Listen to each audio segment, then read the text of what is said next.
Guys, welcome to Deeds of Arms. Deeds of Arms is for everyone interested in realistic close combat training, from marksmanship, bladed weapons, ground fighting, etc. Our mission is to develop and create the tactically proficient human weapon system of high moral character through cooperative, collaborative, and competitive training. Today, I am joined by Mike Ochsner. Is that how you pronounce your last name? Yeah, that's exactly right. Nobody gets that right. Really? All right. You must have cued me in with the ox. So, Yep. so anyway, yeah. So thanks for the assist on that one, brother. So guys, we're gonna kind of continue a little bit from last week. If you guys, if you're not tracking, last week we discussed the concepts of dry fire, typically coming from we had Mike Glover, who set the interwebs on fire with his remarks on dry fire. So we wanted to kind of get a little bit takes from some of the kind of the circles that I run in and get their input on it. So let's go ahead. Mike, he has an interesting view on this. So we want to talk a little bit about how to accelerate your learning, and let's before we kind of get moving forward into that and his methodology into developing high level gun handling skills. Mike, why don't you tell the folks at home a little bit about yourself? Yeah, well, thanks for having me on, John. And I loved the episode last week. That was great. That was good stuff. So yeah, I came into this in a weird way. No military background, no law enforcement background. And actually in 2008, 2009, I was a real estate investor and about went bankrupt in the real estate collapse. And I was at a point where I had to figure out, all right, am I going to spend money on food or spend money on ammo? And the choice was obvious. And so I was like, all right, I got to keep training. So I had some unique experiences training with Olympic coaches and some other stuff, and put together a program that used mental imagery done the right way, dry fire, and airsoft, which in 2009 was not normal for people trying to do serious training. And I improved more in a couple of months than I had in the past few years. And so I started basically pushing it out to instructors I knew who I thought might be open to trying new things. And they had great results with it. And that ended up being the book, Tactical Firearms Training Secrets, and then Dry Fire Training Cards, and lots of different courses with Larry Yatch, who's a Navy SEAL, or retired Navy SEAL, Chris Graham, retired Force Recon Marine, Eric Cobb, a performance neurology specialist, and several others. And so I've gotten to do some really cool things, and I got into playing some circles that I wouldn't have gotten to otherwise. So, the dry fire training cards was actually one of the first training tools I ever bought when I first got my concealed carry permit. Oh, that's awesome. Yeah. So, I'm originally from New York, so I have natural apprehensions that the state is always out to get me. So I wanted to make sure, the one thing that came out from my concealed carry classes was that you're accountable for everything. So it was like, all right, well, I better learn how to do this. So yeah, I was successfully marketed too. So why don't you talk about that? How did you end up coming up with the concealed carry, the dry fire training cards? That was, so the book, I wrote it first, and people were like, hey, this is awesome. Just tell me what to do. I don't care about everything behind it. And so I got together again with Larry Yatch, with Chris Graham, with a few other guys, and we all took our highest leverage dry fire drills that we had come up with up to that point and put them together in dry fire training cards. And so we looked at fundamental skills, we looked at advanced skills, a little bit of shooting on the move, shooting with exercise, and low light. And it ended up being a really cool product, and the format worked for people where other stuff didn't, because you don't have to hold a book open. If there was a particular drill that went against your training or against somebody's department's training, rip it up, throw it away, and you lost one card, so what? And so it worked out really well. I lost audio there. I am not hearing you. Got me? There we go. Yeah, Yep. sorry about that. So let me ask you a question about this because typically in the any space, right? I mean, we're talking about fitness, we're talking about fighting, defensive shooting, we're talking about competitive shooting, just kind of a physical skills, right? I mean, typically you'll get a bunch of 40-pound brains in a room and they'll kind of agree on the description of a problem, right? They'll be like, yes, this is exactly the problem we need to solve. But typically where people start to delineate is or divert is when they start and disagree is when they come up with the prescription, right? Is like, this is how to solve this problem. So what would you say as far as like was unique in what in the approach you took with creating the dry fire training cards that was like you were able to bring all these guys together and it was able to be a successful product? Like what was it about exactly the method you chose when people were saying, hey Mike, just tell me what to do? What was it about what you told them to do that made them successful? Yeah, so what happened was basically I had those two guys and also Randy Watt from 19 Special Forces Group. And all of them had done an extensive amount of training. All of them had been in situations for extended periods of time where their primary was a concealed pistol, not a carbine. They didn't have a team. They didn't have a red button they could push. They were alone, uh, operating in a situation where they were their first responder. And so it pushed them to develop skills that were way, way, way beyond what they got from their military training.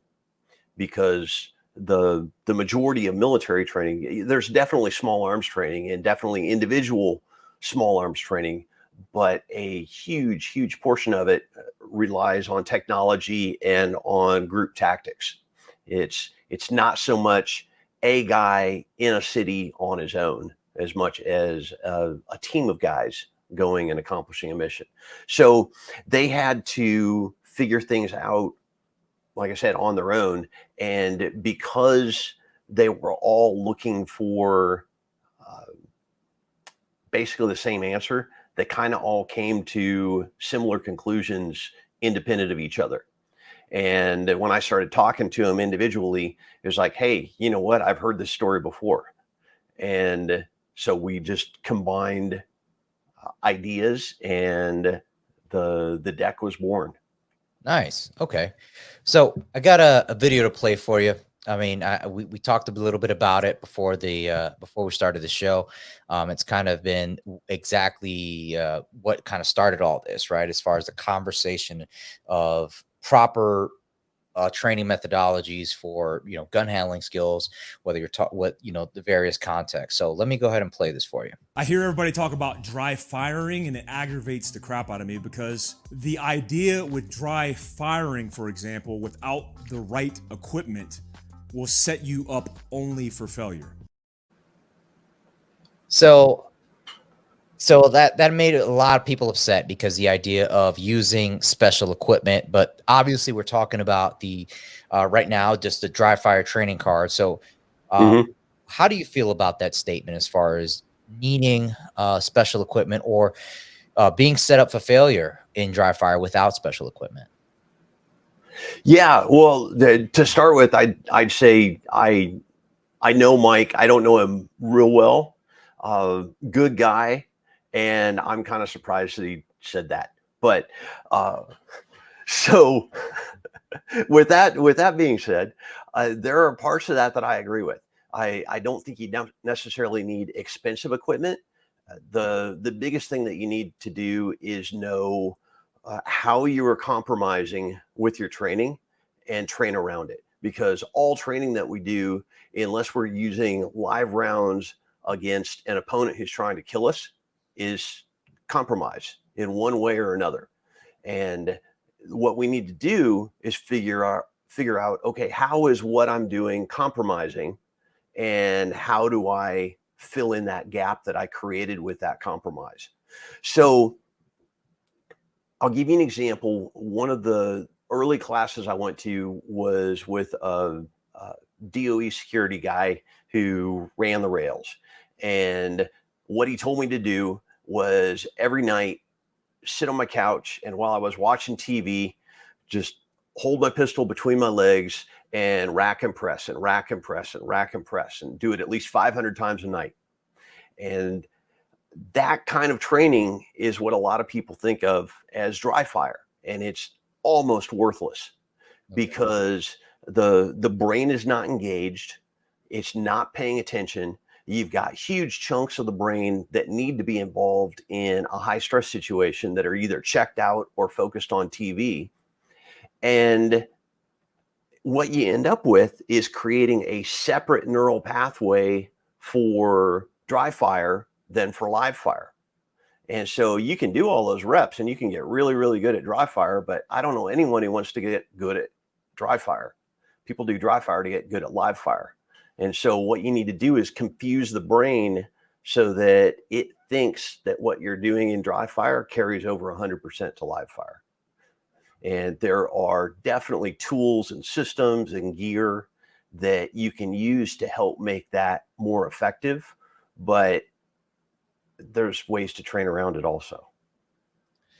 You know, and one of the things I like to make the argument too is because, you know, I come from the combatives world, right? So one of the main things I do with students is typically expose them to the limits of what they're doing, right? So for instance, if we're talking about Brazilian Jiu-Jitsu, you know, I expose them to kind of how the limits are. Like if, for instance, have them try to set up for takedowns and then you immediately see the posture change, and I can expose them to where, like, all right, so you see this training method because you guys are focused on this one thing to doing this exact thing.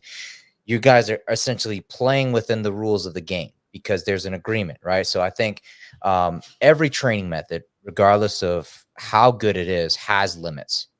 So with that being said, what is your opinion as far as the limits to dry fire? I would say we don't know them yet. Okay. I mean, we've got, I forget his name, Japanese guy, man, it was probably 12, 13 years ago, had never touched a real firearm, did all of his training on airsoft, came over here, and I don't remember what level of steel challenge match he won, but he did very, very well.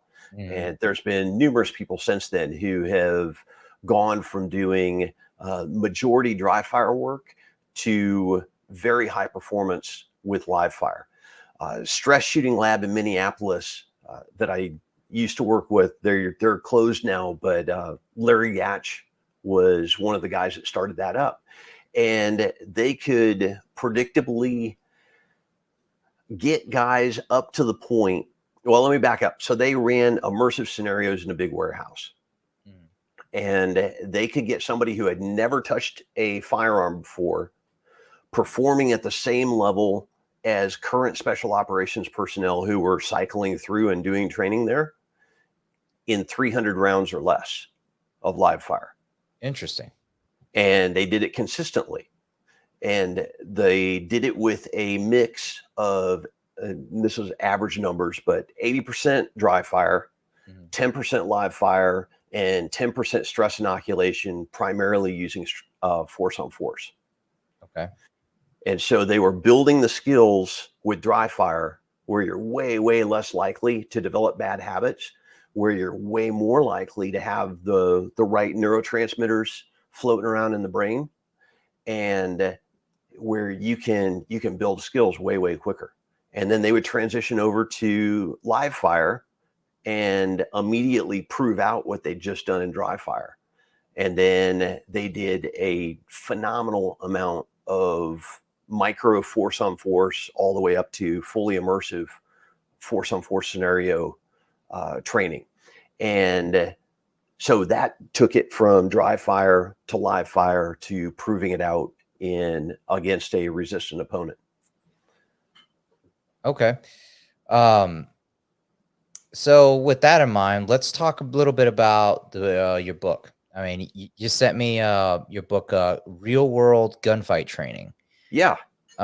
So Well, let's kind of let's see. I hate that we have to approach it this way, but it's necessary because like this is the internet, and you know everyone hates everyone. So the main question that's going to come up is like, how is a guy with no LE experience going to write a book called Real World Gunfight Training, and what makes you what gives you essentially the authority to write something like that?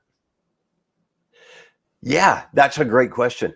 And it comes from two sources. Number one, the sheer volume of guys who I worked with and am still working with who have been in real world gunfights. And then my background in performance neurology and accelerated learning and dissecting how we currently do firearms training and how we should do firearms training, how the brain learns skills that we want to perform under stress. And so a couple of things on the backside that kind of validated it. Randy Watt again, 19th Special Forces Group Commander, instructor at Gunsight, former, retired Ogden police chief.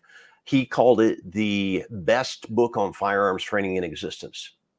And at ILFE, it was called, my presentation there that basically covered the book was called the best instructor development training in 20 years. So guys who have been there and done that basically fed me all of the information to write the book. And guys who have been there and done that after reading it said, yeah, this works. This is. So what are you exactly covering in the book, right? Because people are going to want to know that. It's they're gonna like, okay, so this is real world gunfight training. So what exactly is the subject at hand? Yeah, so interestingly enough, there are almost no tactics or techniques in the book. You talk about gunfighting, like how could you do that? Well, Larry told me something a few years ago, and he said that in a gunfight, the actual skill of shooting is relatively unimportant until it's important. And then it's very important. But there's a lot of things that go into preparing you to be able to make a good shot, to be able to replicate the performance that you have on a static range with perfect footing in a dynamic high stress situation. And so it goes into looking at the factors that are present in real world gunfights and figuring out how do I add those to the training that I'm doing, not only at the range, but at home when I'm alone. Because the more things that we can do at home when we're alone, the more likely we're going to do it, because there's fewer obstacles getting in the way. We don't have to arrange training partners. We don't have to arrange facilities, all the things that get in the way of doing training. If we can do stuff at home, then we're more likely to do it. So go into those factors. So you're talking about removing as many obstacles as possible to training. Exactly. Yeah. And so we look at in most real world shooting situations, it's not a perfect stance.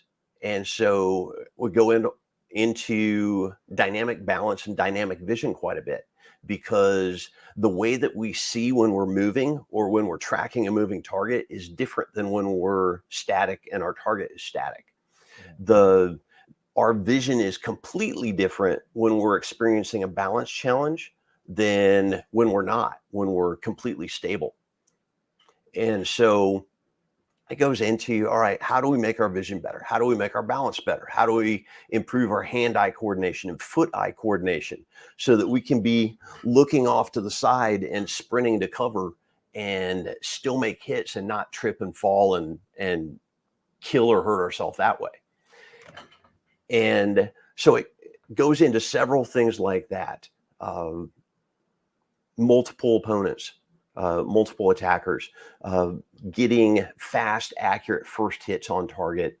And then once we look at real world context, then it goes into accelerated learning. And accelerated learning is basically taking the brakes off and delivering training in the way that the brain wants to learn. And so we can learn and store things in a few different types of memory. We've got emotional episodic memory, and that's like touching a red hot stove and learning a lesson once and remembering it for the rest of your life. Those are the don't do this lessons. The do this lessons are a little more complicated. And we call that method of learning in the combatives world trauma. Yes, sometimes self-correcting errors. Right. So then we've got short-term memory. And short-term memory is where most people base their skill level on. That's their view of how good they are is based on how they perform out of short-term memory. So they go and they train either for a full day or a few hours, and at the end of it, they shoot a standard and they leave thinking, I'm that good now. And the reality is, most of what you learn in class or most of what you do when you go out and you train gets wiped out overnight the next time you sleep. And so there's two types of long-term memory. One type is called long-term declarative memory, and that's stuff that you can talk about at parties. So you could go to a 3-day training class. It could be incredible. You could have great emotional episodic memories, both positive and negative, of what you did. You can go to a party. You can talk about all of what you did, and you could still not know how to do it under stress, because there's another part of the brain that stores memories of skills that we want to actually be able to perform. And the way that we train to put stuff into that part of the brain is different than how the majority of firearms training is done. And the accelerated learning section basically shows you how to train so that you drive and hardwire as much skill as possible to that long-term memory.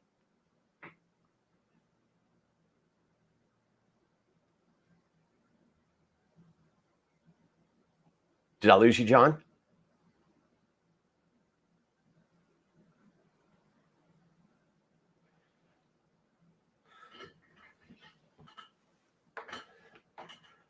All right, so I'll just keep talking until John comes back.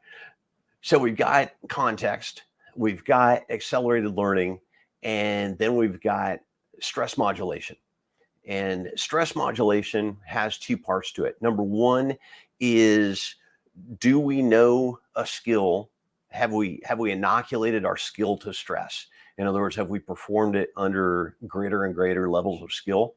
And the second part of stress inoculation is whether we're able to perform under levels of stress that would cause other people to have a reduced level of performance.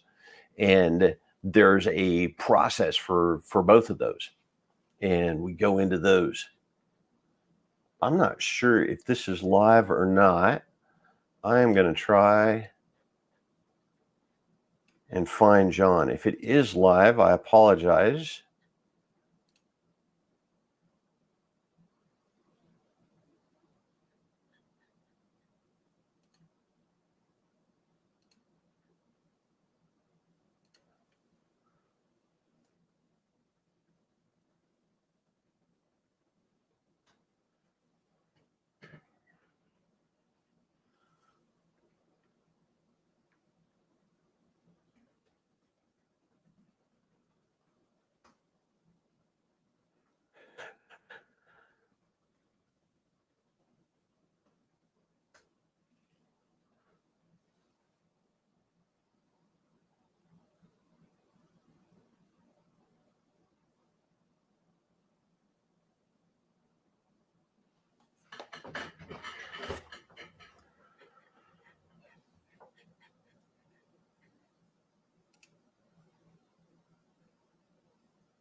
Hey, here we go. All right. I just switched over to comments, and I can see that you guys are still on and can still hear. Okay. Yeah, just heard from John. He said keep going. So I'll be a one-man podcast tonight. But yeah, so what we want to do basically is in order to get our skill inoculated to stress and get ourselves inoculated to stress is we want to dose stress correctly. And that is a topic that isn't really covered in most training. And one of the best parallels is workouts in the gym. If you've got somebody who normally works out with 200 pounds on bench and you put 400 pounds on the bar, they're going to be having a bad day. If you put 5 pounds on the bar, they're also going to be having a bad day. But if you put the weight so that it's just a little bit past what they can do easily, they're going to get maximum adaptation.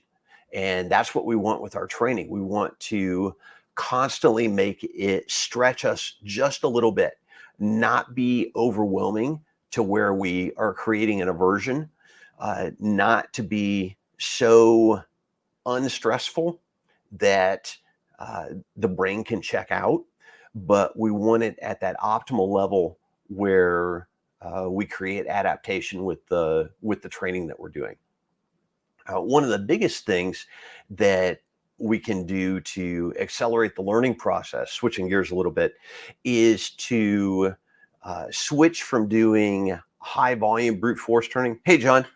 Yeah, You're back. Yeah, I was listening, so keep it going. Okay. Switch from doing high volume brute force training to doing small block frequent training. So the way that would play out is doing 5, 10, 15 minutes of drills 3 to 5 times a week. So that would be the equivalent of when people are, that's like proof to concept, when people say, hey, don't outrun your headlights in as terms of as when they say shooting, like you're kind of going too fast for yourself. Is that accurate? Let's see. That could sort of be the biggest reason for doing it is the volume of new information that the brain can convert over to long-term memory in a 24-hour period. Okay. If we take a brand new shooter, Dusty Solomon wrote a book called Building Shooters, and he basically set out a model. And if you take a brand new shooter who's never touched a gun before and want to conceptualize how much they can cleanly learn and remember in a 24-hour period, it's basically take a magazine, take a pistol, insert the magazine in the mag well, rack the slide, eject the magazine, set it down, rack the slide, lock the slide to the rear, verify that the chamber is empty and the mag well is empty, and set the pistol down. And that's it. Okay. And so what that means is most of the time when we go and do training, it's like taking a gallon jug and pouring into a shot glass, and a little bit gets in, but then stuff gets muddled. And we see that with people who do training in a full day class and they are doing good right before lunch. They go to lunch and they come back and they're off. They have to relearn a good portion of what they learned in the morning. Or day 2 of a multi-day class, same thing. After people sleep, they come back the next morning and they have to relearn a decent amount of what they learned the day before. And Right. so there's ways around that. If we push out information to students ahead of live training, now all of a sudden there's not as much that's new once they get to the training. Right. And as a student, if you're going to a class, what you want to do is try and find out as much as possible about what you're going to be covering in the class before you even get there. So that ideally none of the information that you learned while you're in class is new. You've learned it all going up to it. And that sounds counterintuitive, but I'll explain why. If we think about learning a skill, eventually we don't really want to learn skills in isolation. We learn skills because we want to eventually apply them. But those skills are built on concepts. And if you don't understand the concepts that the instructor is using when they're describing how to do a skill, it's much harder to do it. Those concepts are built on vocabulary. And Right. if you come into the class not knowing any of the vocabulary, and now all of a sudden you're simultaneously trying to learn vocabulary, concepts, skills, and the application of skill, you're going to be spun out trying to remember stuff half the time. Yeah. But if you can get a handle on the vocabulary and the concepts before you get to class, and ideally, if you've seen the video of the instructor performing the skills that you're going to learn in class, you're going to have a huge head start. And you're going to already have memory traces in the brain of the skills that you're going to be doing. And you're going to leave the first day and the second day and the third day with a ton more skill, and you're going to remember it longer.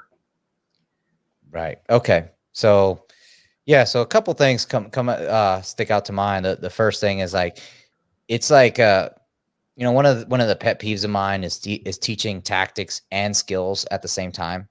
Right. It's like, it's like what you're saying as far as like all these things that you're trying to do together, just learning a skill. When you are also incorporating teaching tactics and the skills at the same time, it's like you're doing that, but double the amount. So it's like you have almost no room. You end up just being really, really bad at both. It's like I'm totally against. But it's fun. Yeah, right. So people do it. Yeah, but so I'm totally against the idea of teaching tactics and skills at the same time. So I think I think that method, as far as and I think you may not be saying it in so many words, but I think it's also incumbent on instructors to kind of like, put that content out there and let people see it. Like one of the ways that I've began to look at YouTube is that YouTube it's like a library for me. Essentially, any skill I'm trying to learn from any person I want to learn it from, I can just go ahead and search it on YouTube. I mean, there's MIT open source information out there. So it's like you can learn anything on YouTube. It's incumbent upon you as the individual to be a good student. Okay. Like you can't expect, and I think it's just regardless of the quality of the program, for you to just show up one day and then just pick up all these skills, especially if you're just trying to, what's called terminating training, where you stop training after the event is over. Yeah. I mean, you're just not going to gain anything. You're just wasting your time and money at that point. Yeah. And there's been studies on that show the decay of physical skills under stress. And it is amazing. So Force Science did one a few years ago where they studied 10,000 videos of academy training. And then they came back a couple of months later and they tested they were cadets, they passed the academy, and they had been serving as officers for the last couple of months. And what they found was that almost none of them could deliver a baton strike effectively anymore. Their ability to make decisions under stress were gone, basically non-existent. And that was in 8 weeks. And it was not complicated skills that they were testing. Yeah, there's just such a diminishing return. It's like we try to institutionally, is like I think institutionally have almost the absolute worst training methods. It's like it's almost a model for what exactly not to do. Because like we're trying to squeeze 20 years worth of skills within a 40-hour week. It's incredible that they actually are expecting people and holding people accountable to execute these things. It's crazy. Well, it's because they're able to perform out of short-term memory at the end of the class and pass a standard. Right. Forget the fact that they won't have it a week later. Yeah. Yeah, that's one of the things, right? We're talking about, you know, there's no real method in terms of moving those skill sets from the short term to the long term. And typically it's like, at least for, what I do in my courses is incorporating drills that allow people the context to apply those skills. So that way it moves it from the short term to the Yep. long term. Is that something you've been doing as well? Yeah, that's sustainment training is a huge part of what I do. A lot of instructors actually use dry fire training cards as their go home sustainment tool. Interesting. And yeah, if you look at a 1, 2, 3 day live training, not as a place where you're going to build skills that you have for the rest of your life, but where you learn how to train to build skills in the coming weeks, Yeah. it changes the perception of what you're doing to a more accurate one, and it sets the student up for success. And exactly what you're talking about doing, exactly what you're doing, is what everyone needs to be doing, Yeah. is sending students home with drills and teaching them how to do the drills in class. You heard it, guys. I am doing exactly all the right things because that's just what happens when you train with me. So, so Mike, let's talk a little bit more about, training methods and, what type of equipment aside from the dry fire training cards, what other equipment do you recommend people kind of invest in terms of maximizing what they gain from not before they attend a course, and then also, the time periods that follow afterwards? One of the best investments that somebody can make is a cert or an airsoft replica or paintball replica of their actual pistol. And it's a little bit difficult with subcompacts and especially with revolvers. Mhm. But to the extent that you can, having a non-gun that you can practice with, that you can leave out 24/7, Yeah. that if a kid picks it up, they didn't pick up a gun. If somebody breaks into your house and they steal it, they didn't steal a gun. It's and that number one, from a safety perspective, it is infinitely safer than uh, doing dry fire with a real firearm. And number two, it removes a huge barrier to training, because you can pick up an inert platform and do stuff for 1, 2, 3 reps throughout the day, where it doesn't make any sense at all to unload, separate the ammo, block the chamber, do 1 or 2 reps, and then get your pistol live again. You know, So and Mike, I think too, it's like instructors, I think the best compliment you can give to an instructor in terms of like you really enjoyed his training and you really gathered a lot from the training is that you continue to do that training afterwards. yeah, And I think people will be like, oh, I've I supported Mike. I went to his class, or got his. But it's like if you just have the deck and it's sitting there, that's like you're not. It's like that's not really a compliment to me. It's like yeah, it's a great purchase for you, thankfully, but it's like you know, in terms of getting the most value, like you have to keep doing this stuff. yeah, and one of the big things that I've really changed on is, instead of trying to turn people into versions of me, Mhm. I'm trying to help them be the best version of themselves. And uh, Ken Murray really helped me sort through this. There's a quote by Heraclitus, who was a Greek philosopher. Was it 400 BC ish, right in that time frame? And he roughly said that if I go to war with 100 men, 10 of them shouldn't even be there. 80 of them, they'll basically carry their own weight. 9 of them will fight, but one of them is a warrior and he'll bring the rest home. And so one of the things that we have in the training world is that nines and ones, fighters and warriors, tend to become instructors more than 80s and 10s. Mhm. And the only thing is, if we try to teach somebody who isn't fully committed to carrying all the gear all the time and doing hard training at a high volume, we're going to blow them out of the water and they're not going to do anything. So what I've done is basically said, all right, how can I lower the barrier to training as much as possible so that anyone, regardless of where they're at on the motivation scale, they're going to be able to get better. We're going to be able to improve their survivability and lethality. Mhm. And this is true for civilians. It's also true for law enforcement, because a huge portion of law enforcement only does their mandatory training. And in departments that give allotments of ammo each month and free range time, it is absolutely shocking across the country how much of that goes unused. God bless America. Yeah.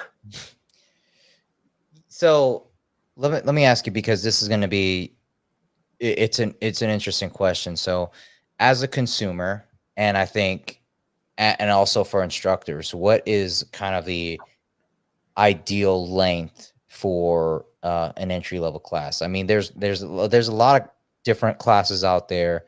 So it's like, okay, I'm looking to just kind of get somewhere and get started. Like, what should I look at doing so that way I can kind of get the most return on the investment? Because I mean, the stuff is not cheap. I mean, you're going to be $500 in the hole for a gun.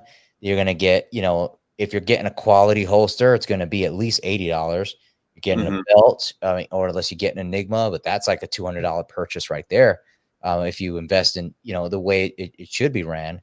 So it's not cheap. So how do I get a lot for a little bit, especially with all the investment I got to make up front?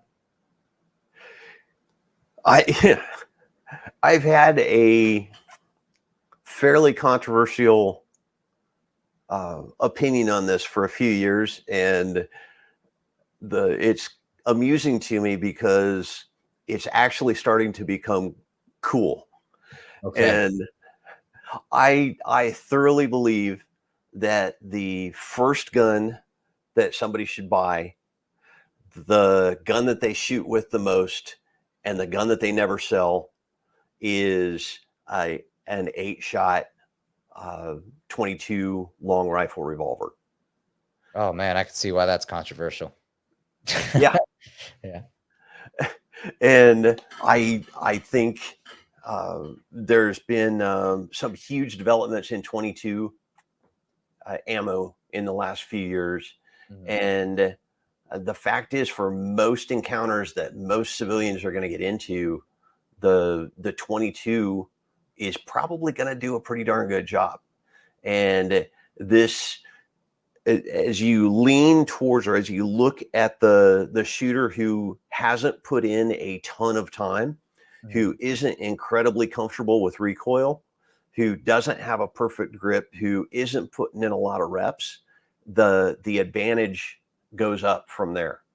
Right. So on paper, is it as effective as a 9mm? Not in my hands, because I'm going to be able to shoot a 9mm as fast as most people can shoot a 22. Right. But again, for most people, it is a great option. They're going to train more with it. They're going to have more fun with it, and there's some big advantages to just familiarity and experience. Man, yeah, that's an interesting thought. It's like, because especially because the largest and I'm sure you probably experienced the same, where it's like the main issue we see with people is typically kind of comes from their grips. I mean, their grip is where essentially all of the problems lie. I mean, I think getting people to align the sights, and press the trigger without moving the sights. I mean, if you have enough time, you can do that. But it's like once you start getting them shoot more, like your acceptable sight pictures, and you're trying to shoot fast and accurate, it's like the grip is really where all the problems lie. So the idea of training primarily on a 22, actually, that makes a lot of sense to me. I can totally, I can totally see where you're coming from with that. And that's, I think it's valid. I think it's a valid point. One thing I want to mention before we'll kind of get into the next part is, guys, if you look at the link on the screen, if you're watching on YouTube, this is going to be, I don't want to necessarily bombard you guys with sponsorships, guys, but if you get one t-shirt, that keeps the show running. That's it. Just, we sell one t-shirt. I don't care who, you buy it for your lady, buy it for yourself, cut the belly off and, do whatever you do. It's 2022, guys. I'm not judging, but one t-shirt gets keeps the show running. We got some Deeds of Arms rash guards, Survival Summit. They have some phenomenal, like truly phenomenal next level distance education and teaching survival skills, grid down communications. And so check that out. Just go ahead, follow the link tree. You'll be able to connect with me on the website, social media, all that. So please, guys, go ahead and check that link out and share it with your friends. So last thing, Mike, I want to ask you about we talked a lot about accelerated learning. We talked a lot about neurology, how the mind works, right? I mean, one of the things you'll hear kind of, we'll call it antiquated training methods. Well, like, hey, slow down and get your hits, or something to the effect of slow is smooth and smooth is fast. I mean, why don't you, or, just go fast and, stop sucking, suck less. Which of those ideas, what data or science do you have to support or, confirm or deny any of those claims? Yeah, there's some really cool science on that, and some of it goes back when I got to work with Olympic coaches doing track and field stuff when I was in junior high and high school. Okay. And it was right after the 88 Olympics. I think 88. Yeah, right after an Olympics. And so one of the things that they had us doing was slow training, and they taught us how to do it. And it was dramatic, the difference it made. What they didn't teach us was to always do slow training. It wasn't do slow training as an end goal. It was do slow training so that you get things straight in your mind, and then you start adding speed on top of it. And fast forward to, I believe it was 2011, the Deadliest Warrior TV show, the head medical consultant, Jeffrey Demolay. It's a French name. I know I'm going to butcher it. He did a study for Tim Larkin on slow training to see, all right, does it actually work? And what he did was a meta study. So he looked at all the research and compiled it. And what he found was, with brain scans, people get the most brain activation when they practice a skill at 60% of their desired speed, or 60% of full speed. You go slower than that, the brain checks out. You go faster than that, and it's more of an automated process where we're aware of the beginning, we're aware of the end, but not so much everything in between.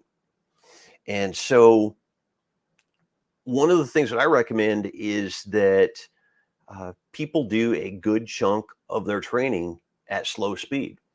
They also do training at high speed. They've got to know their performance envelope, because once they have a stress response, they're probably going to be moving very, very fast. And we want their training speed to have been as close to that as possible for as much of the time as possible. But in order to get to that, you don't want to be building speed on top of crappy technique. You want to be building it on top of solid technique. And the way that you can kind of figure out fast enough and too fast is looking at your hit ratios. And a good rule of thumb is 80% hits. And so if you're getting 95 or 100% hits, something pretty amazing happens. The cerebellum, which is one of the biggest parts of the brain, and it's definitely the biggest part that you lean on in a high stress situation, it checks out because it really only pays attention when there's errors to correct. So if we have 100% success, cerebellum boop, checks out, it's not learning. So we need errors to get it activated and working. But we don't want to reward random performance. So we don't want to be doing things where we're getting 50, 60% success. We want it to be up around that 80% range. And if it starts dropping off, get closer, slow down, bigger target. If it gets too high, just the opposite. Shoot faster, get further away, add more movement, or a smaller target. Okay, so essentially the goal is to kind of stay within that happy medium range to where you're kind of just below your threshold. Is that accurate? Actually, just beyond your threshold. Okay. Ideally 4% beyond, but 4% doesn't mean anything. That's why I use the number 80%. Gotcha. Okay. And if you're too low, one of the things that happens, this is kind of cool. So I spent a winter counting cards in Vegas, not in Vegas, in Tahoe. And I noticed, and I had to do everything right, every hand for hours at a time. Okay. And I noticed that the people who were playing craps and losing money had a lot more fun than I did. And I started studying gambler psychology. And what I found was when you lose and lose and lose and then win big every once in a while, it's like there's a dam. And every time you lose, the amount of dopamine increases until all of a sudden you win and you get this gush of dopamine. Yeah. Well, I was getting the same amount of dopamine, but it was every single hand. And so it was not even noticeable. They were getting it all at once, and they hadn't really done anything specifically to earn it. So it was rewarding random performance. Huh. So you take that to the range. If you're doing stuff where you're getting 50%, 50, 60% success, and you don't know the difference between when you're succeeding and when you're failing, other than you're succeeding sometimes and failing sometimes, you're rewarding random performance. You're not rewarding anything specific. And so what we want to do is back the challenge level a little bit to where we know why we're succeeding and we know why we're missing. Yeah, and I mean, it speaks to the importance of having having intention, training with intention, as opposed to like kind of looking for just arbitrary results or arbitrary movements and actions. It's like, you gotta not necessarily have a goal in mind, but have something, pay attention to what you're doing. It's like, I typically don't encourage people to slow down as much as I say, hey, pay attention. Right. And I got that from Mike Green, as far as like, hey, like not necessarily slow down, but like pay attention, pay closer attention. I mean, typically the response will be they'll go slower because they're a lot more focused, a lot more in tune. But like one of the things that I think people do is like they'll just kind of check out, and they'll just kind of go into the motions, and they're not in tune to what they're doing, and they're wondering, why am I not getting results? Well, you're not paying attention to what you're doing. You want to have like music going on in the background or something. You're kind of like you have your mind diverted into multiple directions instead of exactly where you need to be. All right. I mean, and it's interesting too. You brought up working with running coaches, because one of the things I don't like to do or say is one of the platitudes is crawl, walk, run, because runners use a series of drills that look like running to get ready for running. They're not crawling or walking to get ready to run. Does that make sense? So like, what are your thoughts on that? I think it's different. I think you can run at slow speed to work on form that you're going to use for running at high speed. There's definitely going to be differences because the balance challenge is going to be different. The direction that you're exerting force is going to be different. There's going to be a lot of things different, but you can practice the arm swing running at less than full speed, and dial things in. The crawl, walk, run analogy, I guess if you look at it from a pure perspective, maybe that'd be like throwing rocks, using a slingshot, and then using a gun, or something like that. I mean, Yeah, right. it's not. In my mind, it's not shooting slowly, shooting at a medium speed, shooting fast. Yeah. So, Mike, I mean, we're reaching the top of the hour. Let's how do people get a hold of you, and what do you got coming up so people can kind of connect with you and get to train with you, or get your book too? Yeah, that's actually probably the best place to connect, and it's at realworldgunfighttraining.com. And when people are there, they can download a free summary of the book, and I've got a smoking deal on the book right now that it's way cheaper than you can get it anywhere else. And then yeah, I've got about 20 different courses that I've done either on my own or with other instructors that go into performance neurology and accelerated learning as it applies to firearms training and empty hands combatives. So as far as stuff coming up, a lot of what I do that is public facing is online with those courses. I fly around the country and do conferences and training for units and organizations, and some for private groups, but the majority of what I do is online, and that allows me to work with people from around the globe. Nice.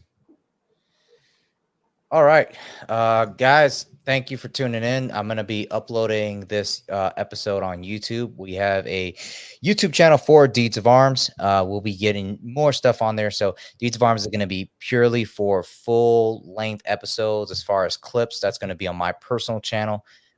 Make sure you guys check out the link tree one more time as far as how to connect and get on there. Also, make sure you guys are picking up Real World Gunfight Training. It's a great book. I just started it because Mike just sent it to me last week. And, I have public school education, so I don't read that fast. All right, guys. So anyways, guys, if you want to connect with me, deedsofarms.com. I've got a ground combatives course happening in Albuquerque, New Mexico at the end of October. It's October 29th. I'm going to Wichita, Texas for Lift Fight Shoot Camp. You're going to be working with me, learning some concealed carry training, some integrated combatives, and work with the finest mind in the modern sports industry, Mark Ripito and Nick Delgadillo, to learn some compound lifts. And yeah, guys, hope to see you guys soon. Take care. Bye-bye. Thanks a lot.